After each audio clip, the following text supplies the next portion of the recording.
రేవంత్ రెడ్డి గారు సీఎం గారు ఇంటికి పోనుడు ఇంటికి పోతే నేను పోయా అంటే సరే నేను డైరెక్ట్ హాల్లోకి పోతే పోయాను కదా డైనింగ్ టేబుల్ అక్కడనే హాల్ ఉన్నది లాన్ ఉన్నది మొత్తం హాల్ లోపల కూడా మంది ఉన్నారు.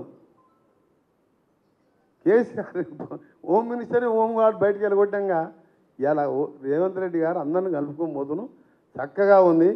ఏకనాథ్ సిండేలు నా దగ్గర ఎమ్మెల్యేలు నా దగ్గరికి ఈ కట్టబట్టుకొని తిరిగే ముసలాయన అంటుండే ఈ మధ్యలో నా దగ్గరికి 25 మంది వచ్చారు ఇప్పుడే కాదు కొన్ని రోజులు ఆగని చెప్పిండు నన్ను ఈయన దగ్గరికి.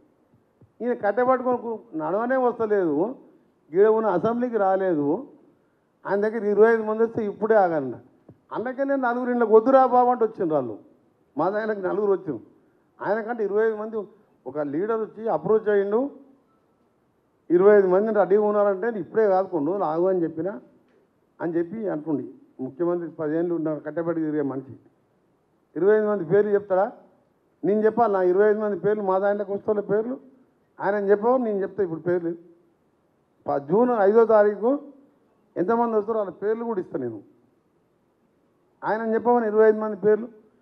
కాంగ్రెస్ పార్టీ వాళ్ళు 10 ఏళ్ళు రాక్షస పాలనతో కొట్లాడి గెలిచి వచ్చిన వాళ్ళు నువ్వు ఒక్కొక్కరికి 1,00,000 కోట్లు ఇచ్చిన ఒక ఎమ్మెల్యే కాదు ఒక కార్యకర్త పోడు అందులో 70% మంది కార్యకర్తలు కూడా మా పార్టీలోకి వచ్చాను.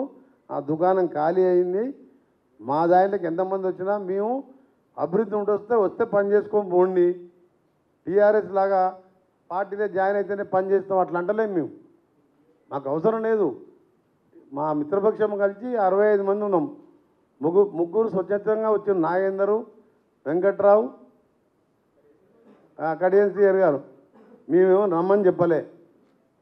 మన బీఫామ్ ఇచ్చిన ఎంపీగా పోటీ చేస్తూ నామినేషన్ కూడా 6-7 నన్ను నా దగ్గర కూడా వచ్చిపోయాను విత్డ్రా చేసుకుంటాం మీకు సపోర్ట్ చేస్తాం భవిష్యత్తులో మాకు పార్టీలు అంటే ఎరే విత్డ్రా అయింది మళ్ళీ చేసిన విత్డ్రా చేసుకొని చేసిన మాకెందుకు పోటీలో ఉండు డిపాజిట్ వస్తుందో రా తర్వాత.